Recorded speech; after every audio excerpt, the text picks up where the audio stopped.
3 kali. Sholawatnya sebagai mahar. Makanya sholawat ini luar biasa. Bukan hanya berkat sholawat maksiat minggat, bukan hanya berkat sholawat corona minggat. Corona sudah minggat ya. Kira-kira di Malaysia masih ada corona? Masih ada? Aduh, sedikit aja. Di Indonesia juga masih ada di pesawat. Kalau kita naik pesawat harus pakai masker. Tapi saya kemarin umroh tanggal 12 Januari, saya naik Air Asia dari KL ke Jeddah, nggak ada yang pakai masker satu pesawat. Tapi ketika pulang ke Indonesia dari Jakarta ke Surabaya wajib pakai masker. Oh, tipakun be demar kona nih, coba. La ilaha illallah. Jadi berkat sholawat kita juga ada. Berkat sholawat Nabi Allah Adam sah menikah dengan Siti Hawa. Subhanallah. Allahumma shalli ala Sayyidina Muhammad. Kemudian setiap nabi, setiap rasul disunnahkan untuk menikah. Sehingga sampai di zaman junjungan kita bersama Nabi besar Muhammad sallallahu alaihi wasallam. Asal daripada hadis Rasulullah menyampaikan an-nikahu sunnati. Itu ada 3 sahabat datang kepada Sayyidatuna Aisyah radhiyallahu anha wa ardaha bertanya, "Ma akhlaqu Rasulillah?" Bagaimana akhlaknya Rasulullah? Ini terus terang saya sekarang senang ini di Madura bisa ceramah bahasa Indonesia ini. Biasa bahasa Madura Pak. Oke. Terkadang pik maker mon bahasa Madura nih oke. Translate, terjemah akitimum. Oke. Nah, apa akhlaknya Rasulullah? Bagaimana akhlaknya Rasulullah? Sayyidatuna Aisyah menjawab, kana khuluquhul Quran. Akhlak Rasulullah adalah Al-Qur'an. Ini 3 sahabat yang tanya. Yang pertama mengatakan, mulai sekarang saya mau sholat terus, nggak tidur, mau sholat terus. Kenapa? Ingin seperti Nabi Muhammad. Yang kedua mengatakan, mulai sekarang saya puasa terus, setiap hari puasa, nggak puasa setiap hari. Yang ketiga mengatakan, mulai sekarang saya nggak mau menikah, sebab kalau saya menikah terbagi waktu antara Allah dengan istri, dengan keluarga. Perkataan 3 sahabat ini didengar oleh Nabi Muhammad sallallahu alaihi wasallam. Maka Nabi menyampaikan, ma balul qaum, ada apa dengan kaum ini? Ama wallah, ketahuilah demi Allah, inni la akhsyakum lillahi wa atqakum lah. Aku adalah orang yang paling takut kepada Allah di antara kalian, dan aku adalah orang paling bertakwa kepada Allah di antara kalian. Masya Allah, Rasulullah itu yang paling dekat dengan Allah, betul? Karena semasa hidup tidak ada orang atau tidak ada makhluk yang pernah bertemu dengan Allah kecuali Nabi Muhammad sallallahu alaihi wasallam. Paling dekat dengan Allah, tapi paling takut kepada Allah. Itulah patokannya. Man khafallah haraba ilaih. Orang yang takut kepada Allah, dia dekat kepada Allah. Maka kita tahu diri kita masing-masing, kita ini dekat atau jauh dari Allah. Kalau kita takut kepada Allah, berarti alhamdulillah kita adalah orang yang dekat dengan Allah. Tapi kalau enggak takut kepada Allah, sholat kadang-kadang ditinggalkan, puasa juga tidak dilakukan, maksiat dilakukan, narkoba jalan terus, la ilaha illallah. Berarti ini orang enggak takut kepada Allah, berarti dia adalah orang yang jauh dari Allah subhanahu wa ta'ala. Lakinni usalli wa asumu wa uftiru wa arqudu wa atazawwajun nisa. An-nikahu sunnati, faman raghiba an sunnati falaysa minni. Saya sholat, saya juga tidur. Rasulullah membagi malam itu menjadi 3.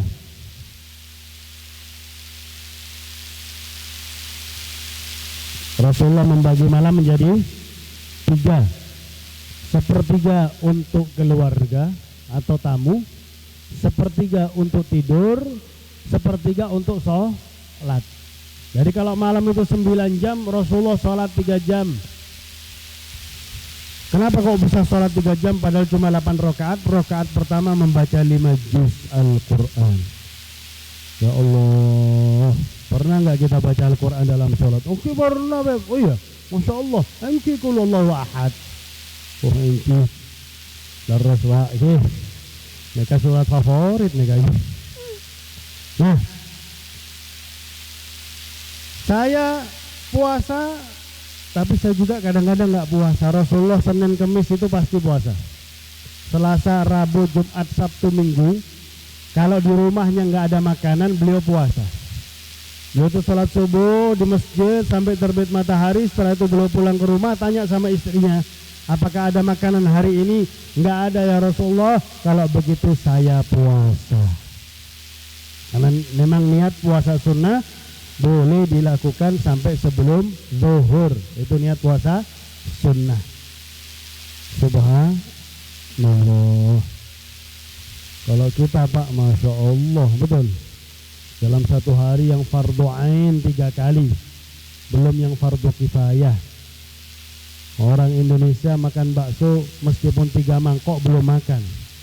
Kenapa? Kan sudah makan bakso 3 mangkok, belum makan itu nasi, betul. Kalau nggak makan nasi belum Terus 3 mangkok bakso tadi itu apa? Jajan, camilan, ya. Makanya subur-subur orang Indonesia ini, Masya Allah. So ningali penceramah sampean Pak. Hadirin hadirat yang dimuliakan oleh Allah. Wa tazawwajun nisa, saya juga menikah. Rasulullah menikah perempuan banyak, tapi itu semuanya perintah Allah. Enggak ada dari nafsu beliau, enggak ada. Salah satu contoh ketika Rasulullah menikahi Sayyidatuna Aisyah radhiyallahu anha wa ardhaha. Umur beliau waktu itu 7 tahun Sayyidatuna Aisyah. Dinikah sama Nabi umur 7 tahun, tapi tidur bareng ketika umur 9 tahun sudah datang bulan Sayyidatuna Aisyah. Bagaimana proses pernikahannya disebut di dalam kitab Jawahirul Lu'lu'iyah fi Syarah Arba'in An-Nawawiyah. Ketika menjelaskan tentang Sayyidatuna Aisyah, maka dijelaskan sebab pernikahan Sayyidatuna Aisyah dengan Rasulullah sallallahu alaihi wasallam. Setelah meninggalnya Sayyidatuna Khadijah sekitar setahun, maka malaikat Jibril datang dari langit membawa lukisan seorang wanita. Ya Rasulullah, Allah kirim salam kepada Anda. Masya Allah.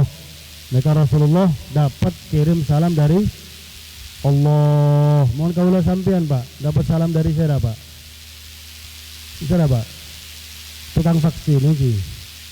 Bakal datang tukang vaksin nih Pak. Indonesia pun ngobongi vaksin booster kedua Pak. Harus nih Kak. La ilaha illallah. Allah kirim salam kepada Anda ya Rasulullah. Allah telah menikahkan Anda. Telah. Jadi sudah sah.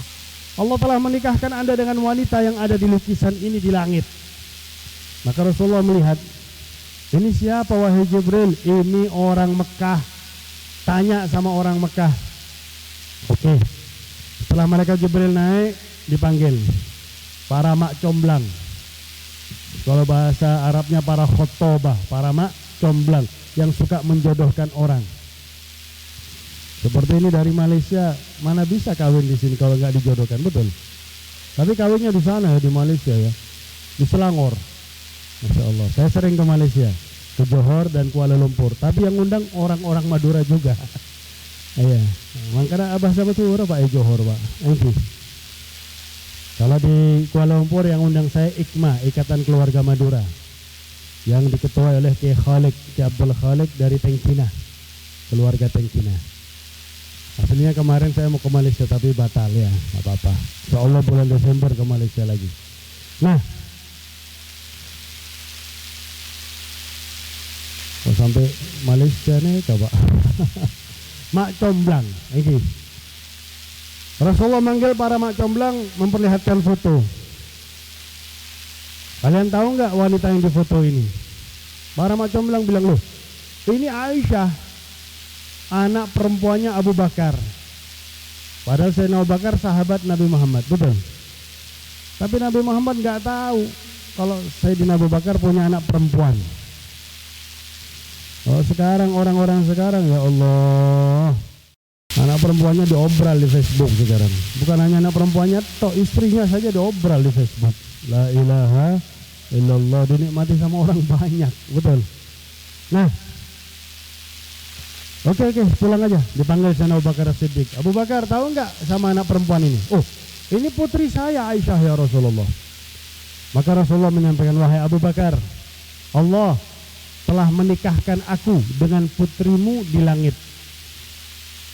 Sayyidina Abu Bakar aslinya pakai akal pertama, karena masih umur 7 tahun. Sayyidina Abu Bakar mengatakan, innaha saghirah ya Rasulullah. Masih kecil ya Rasulullah, umurnya masih 7 tahun ya Rasulullah. Kalau enggak cocok untuk aku, maka tidak akan dinikahkan oleh Allah Subhanahu wa ta'ala. Akhirnya, oke ya Rasulullah, saya akan utus Sayyidatuna Aisyah, putriku Aisyah ke sini. Engkau lihat langsung ya Rasulullah. Kalau cocok alhamdulillah, kalau enggak cocok enggak apa-apa ya Rasulullah. Oke. Sayyidina Abu Bakar pulang ke rumah. Kemudian Sayyidina Abu Bakar manggil, wahai Aisyah sini. Ya Abah, ini kurma, bawa ke Nabi Muhammad. Disuruh bawa kurma. Disuruh bawa apa nih Pak? Tisu Pak. Ya contohnya kurma ini ya. Disuruh bawa kurma. Kurmanya ada di dalam sebabnya. Ketika kamu sampai di depannya Rasulullah, sampaikan, wahai Rasulullah, aku adalah Aisyah, putrinya Abu Bakar. Ini kurma dari abahku ya Rasulullah. Inilah yang dimaksud ya Rasulullah. Cocok apa enggak ya Rasulullah? Pikirnya Sayyidatuna Aisyah yang dimaksud adalah kurma. Padahal yang dimaksud oleh Rasulullah dan Sayyidina Abu Bakar adalah yang membawa kurma, Sayyidatuna Aisyah. Senang Sayyidatuna Aisyah diutus kepada Nabi Muhammad. Siapa yang enggak senang diutus ke Nabi Muhammad? Orang tampannya luar biasa. Nabi Yusuf itu tampan Pak, betul. Tapi hanya memiliki separuh ketampanan Nabi Muhammad. Bahkan Sayyidatuna Aisyah mengatakan seandainya wanita-wanita yang memandang Nabi Yusuf, mereka memandang Nabi Muhammad, jangankan memotong jari, motong jantung gak kerasa. Karena tampannya Nabi Muhammad SAW. Makanya Bu, coba pandang suami Anda Bu. Terus Anda pegang pisau Bu. Kira-kira kerasa apa nggak kerasa Bu? Kerasa bener Nabi Yusuf lagi ini ada Bu. Oke. Nah, hadirin hadirat yang dimuliakan oleh Allah. Sayyidatuna Aisyah membawa kurma sampai depannya Nabi. Ya Rasulullah, aku adalah Aisyah putrinya Abu Bakar. Ini kurma dari abahku. Ini yang dimaksud katanya abahku. Cocok apa nggak cocok? Rasulullah senyum. Kemudian kalau bahasa Indonesia dijawil, bahasa Jawa. Kalau bahasa Indonesia apa nih? Ditulit, bahasa Madura gitu. Ditulit sama Nabi Muhammad. Cocok Aisyah. Oh, sampai labu nih ya. Cocok Aisyah. Loh, bingung Sayyidatuna Aisyah. Meskipun umurnya baru 7 tahun. Meskipun yang mencolek, colek Pak. Meskipun yang mencolek adalah Nabi Muhammad, Sayyidatuna Aisyah ini bertanya-tanya dalam hatinya, kenapa kok Nabi Muhammad mencolek saya? Enggak pantas. Nabi Muhammad itu mencolek saya, enggak pantas. Pulang ke rumah ayahnya, sampai kepada ayahnya, ya wahai Abah, Rasulullah mencolek saya Abah. Ya sudah, nanti dibahas. Ngomong apa Rasulullah? Abah, mungkin Abah enggak dengar yang saya sampaikan. Rasulullah tuh mencolek saya Abah. Iya, biarkan nanti kita bahas. Rasulullah ngomong apa? Rasulullah ngomong cocok. Alhamdulillah, kata Sayyidina Abu Bakar. Loh Bah, kok alhamdulillah? Rasulullah mencolek saya Bah. Kenapa Rasulullah mencolek kamu wahai Aisyah? Karena kamu sudah sah menjadi istri Nabi Muhammad SAW. Makanya sah, boleh saja kamu dicolek. Kamu sudah sah menjadi istri Nabi Muhammad. Dalam kitab Jawahirul Lulu'iyah itu Pak, Sayyidatuna Aisyah sendiri mengatakan, demi Allah, itu adalah kalimat yang paling aku cintai seumur hidup. Ketika ayahku mengatakan kepada aku, engkau telah dikawinkan oleh Allah di langit dengan Nabi Muhammad SAW. wasallam. Seneng Pak, siapa yang gak senang dikawin sama Nabi Muhammad, betul? Sayyidil Mursalin, gantengnya luar biasa, dikawin oleh Nabi Muhammad pasti masuk surga. Kemudian dinikahi oleh Nabi Muhammad, menjadi ibundanya umat Islam seluruh dunia, ummahatul mukminin. Siapa yang gak senang dikawin oleh Nabi Muhammad?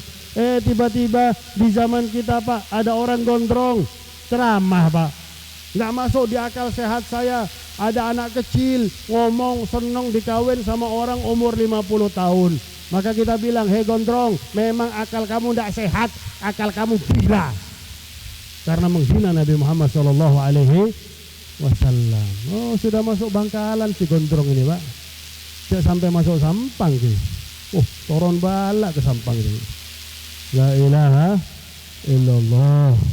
Nah hadirin hadirat yang dimuliakan oleh Allah, ini salah satu contoh Rasulullah itu menikah karena perintah Allah, bukan karena dari dirinya sendiri. Kemudian Rasulullah menyampaikan, an-nikahu sunnati faman raghiba an sunnati falaysa minni. Nikah adalah sunnahku, maka barang siapa yang tidak suka akan sunnahku bukan termasuk dari golonganku. Ada yang nggak suka menikah di sini? Bodoh saya tak porona keluarga Kak Dinto. Oh, tak normal berarti ini. Seampuna keluarga porona keluarga boleh ini.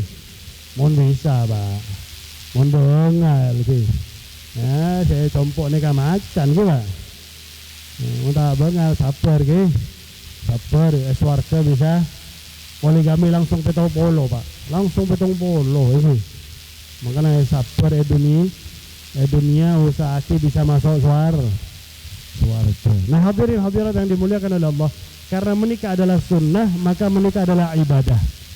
Alhamdulillah menikah di bulan 2, iya, di bulan 2, di bulan 1, Masya Allah.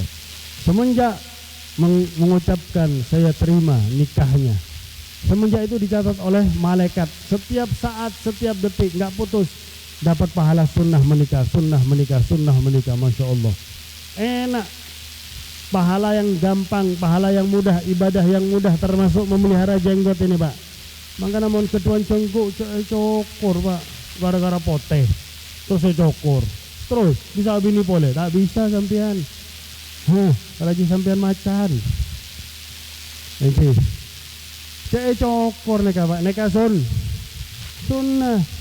Yang punya jenggot ini alhamdulillah dicatat terus setiap saat mendapatkan pahala sunnah, kan alhamdulillah. Dan rambut putih jangan ditutupi Pak.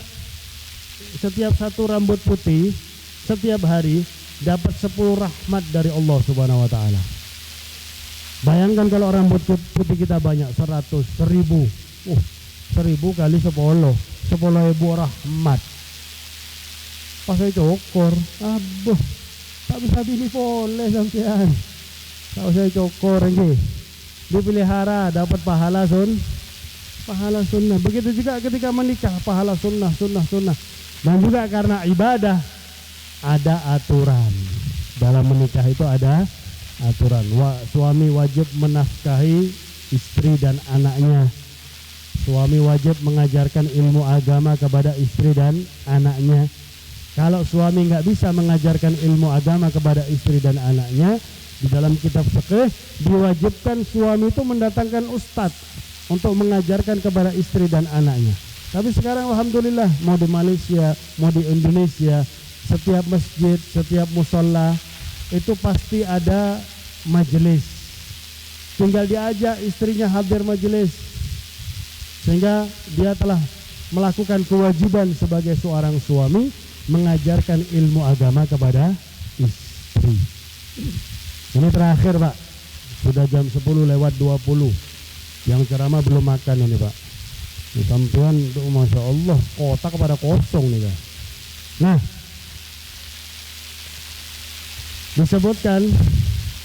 disebutkan kelak di hari kiamat ada seorang laki-laki sudah berada depannya surga, pintu surga sudah di depan matanya.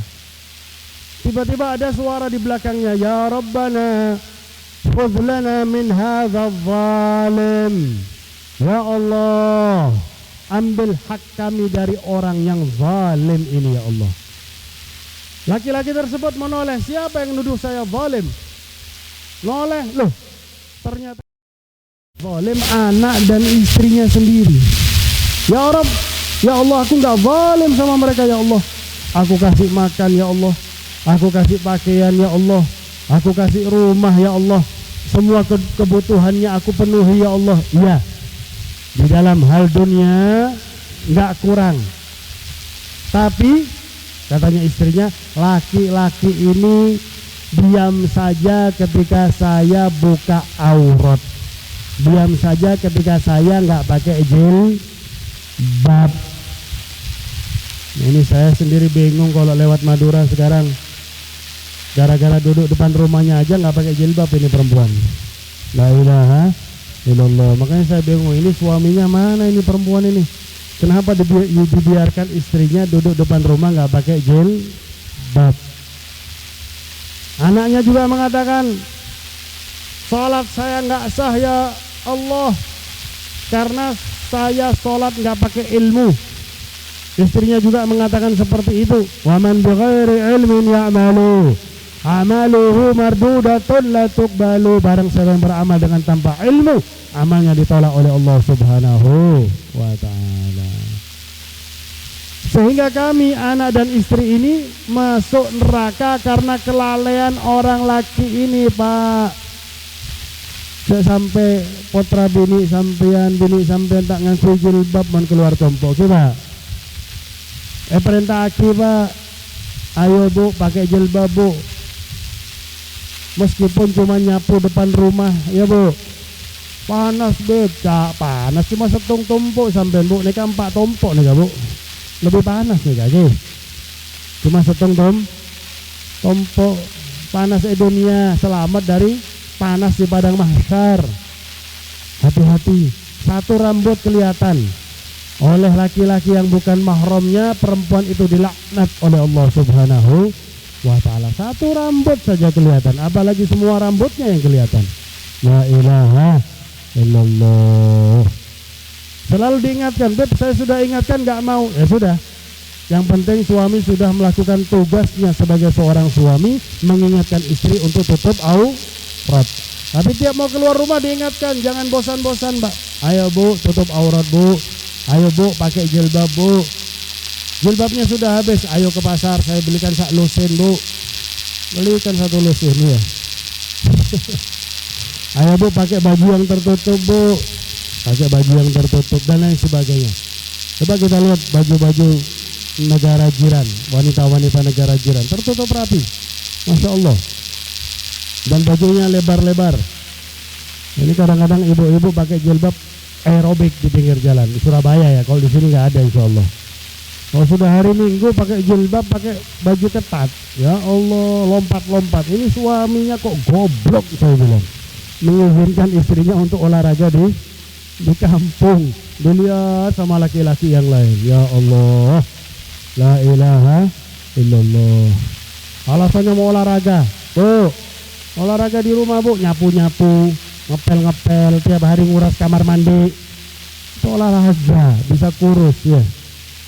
Akhirnya karena kami ini masuk neraka karena kelalaian laki-laki ini, maka Allah memerintahkan malaikat, ambil laki-laki ini yang mau masuk surga, padahal kumpulkan dia sama keluarganya di neraka, karena anak istrinya masuk neraka gara-gara kelalaian sang laki-laki. Maka mari, jangan sampai kita menjadi laki-laki yang lalai. Ilmu agama wajib. Kalau kita nggak bisa mengajarkan anak istri ilmu agama, kita panggil ustadz. Kalau nggak bisa panggil ustadz, kita hadirkan ke majelis-majelis yang di situ dibahas tentang ilmu agama. Kadang-kadang orang sekarang senang dengan majelis sholawat, itu bagus. Akan tetapi ketika majelis yang membahas tentang ilmu agama nggak hadir, majelis sholawat sunnah, majelis ilmu agama hukumnya wajib. Thalabul ilmi fardhatun ala kulli muslimin wa fi riwayatin wa muslimah. Wajib menuntut ilmu. Maka mari sekali lagi, saya sebagai seorang suami mengajak pancenengan sedoyo, terutama pengantin yang baru, Masya Allah. Ayo istrinya diajak untuk mempelajari ilmu agama. Istrinya selalu diingatkan untuk melakukan salat, untuk melakukan hal-hal yang diwajibkan oleh Allah bagi seorang perempuan. Dan istri juga mengingatkan suami tentang perintah Allah, tentang larangan Allah, sehingga rumah tangga tersebut berhak dijadikan sebagai contoh bagi orang-orang lain.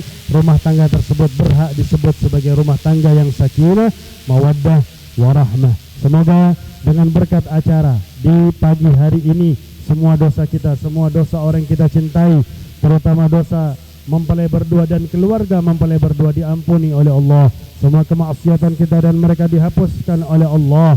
Kita dan orang-orang kita cintai, terutama mempelai berdua, dijadikan hamba-hamba Allah yang beriman, yang bertakwa, yang saleh, salihah, yang mudah melaksanakan segala perintah Allah, mudah pula menjauhi larangan-larangan Allah. Semoga rumah tangga mempelai berdua dijadikan rumah tangga yang sakinah, mawaddah, warahmah, muabbadah ila yaumil qiyamah. Semoga Allah memberikan berkah kepada pernikahan mereka berdua, memberikan berkah kepada rumah tangga mereka berdua, memberikan berkah kepada kehidupan mereka berdua, dan dijadikan rumah tangga mereka rumah tangga yang diridhai oleh Allah, rumah tangga yang dipandang oleh Allah dengan pandangan rahmat, rumah tangga yang selalu dicurai rahmat oleh Allah Subhanahu wa taala. Dan semoga mereka berdua diberi keturunan-keturunan yang banyak, yang salihin, yang salihat dari Allah Subhanahu wa taala. Semoga rumah tangga mereka berdua dijaga oleh Allah dari keburukan zaman dan keburukan orang-orang di zaman ini.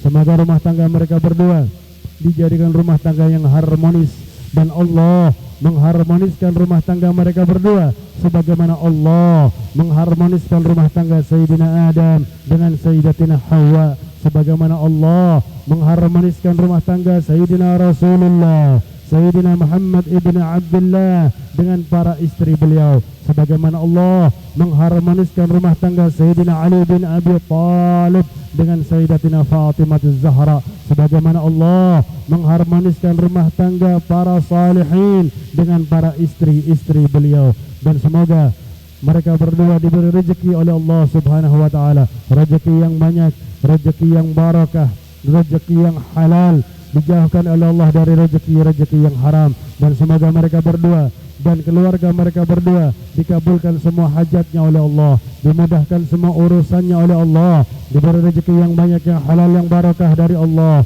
Kita dan semua orang kita cintai dipanjangkan umurnya di jalan taat kepada Allah, taat kepada Rasulullah dalam keadaan sehat walafiat. Dan kalau sudah sampai ajal kita dan orang-orang kita cintai, semoga kita dan mereka dicabut nyawanya oleh Allah dalam keadaan husnul khatimah. Ya Allah biha, ya Allah biha, ya Allah bihusnul khatimah, ya Allah.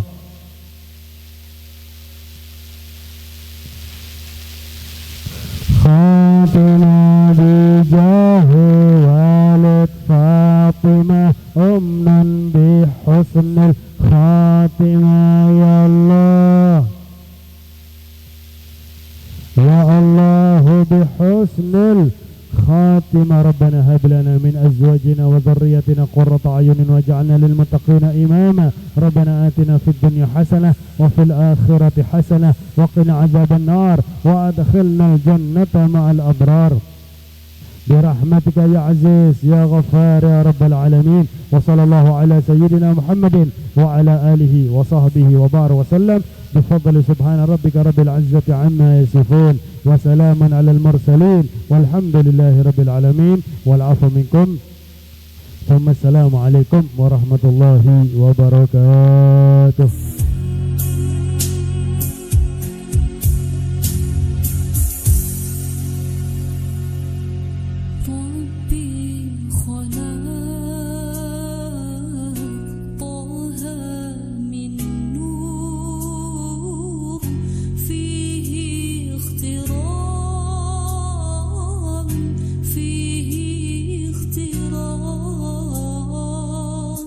ناداه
نشيد الحب يحدونا وتسبقنا أمانينا وتسبقنا أمانينا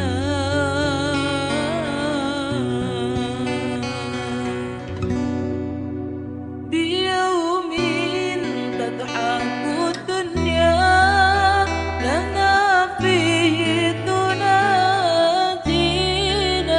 وبالأفراح والأطيان مع الأحباب تروينا وبالأفراح والأطيان مع الأحباب تروينا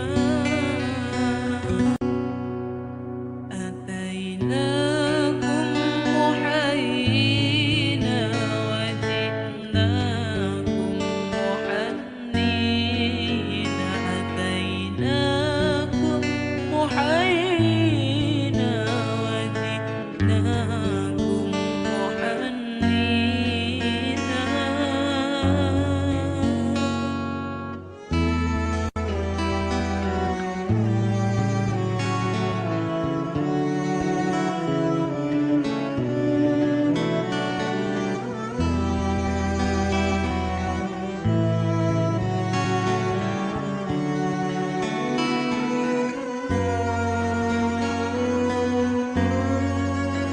بيوم تضحك الدنيا لنا فيه تنادينا وبالأفراح والأقيان مع الأحباب تروينا وبالأفراح والأقيان مع الأحباب تروينا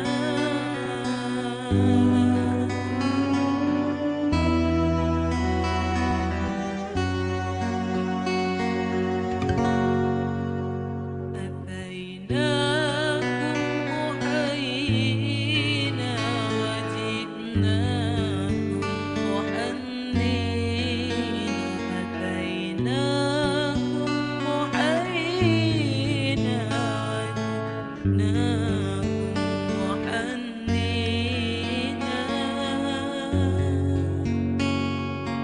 نشيد الحب يهدونا وتسبقنا أمانينا وتسبقنا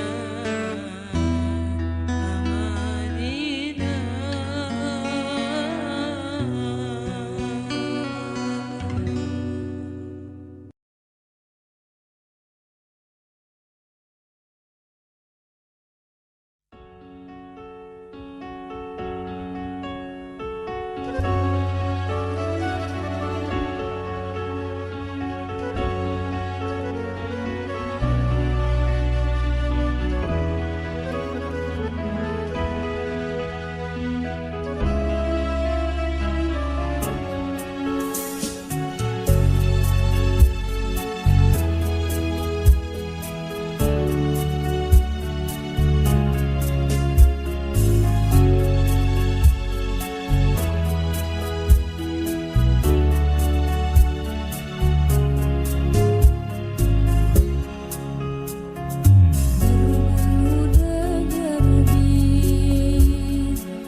أسمع معاني الحب وأسمع وصالي للحبيب أخاف أن يغيب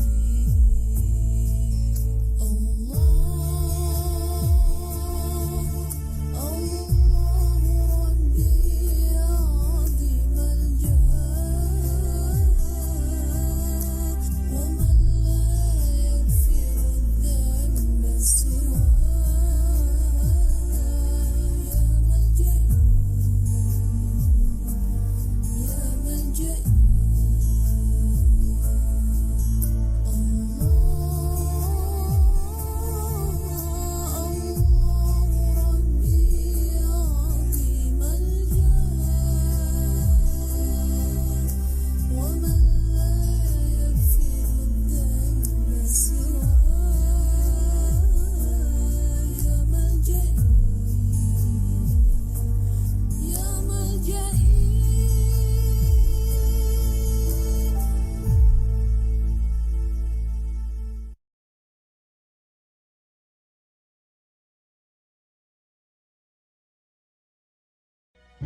يا مهيمن يا سلام يا سلام أرنا وجه الحبيب في المنام ولا نخفي معا منادي يا سلام غير طه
تعبان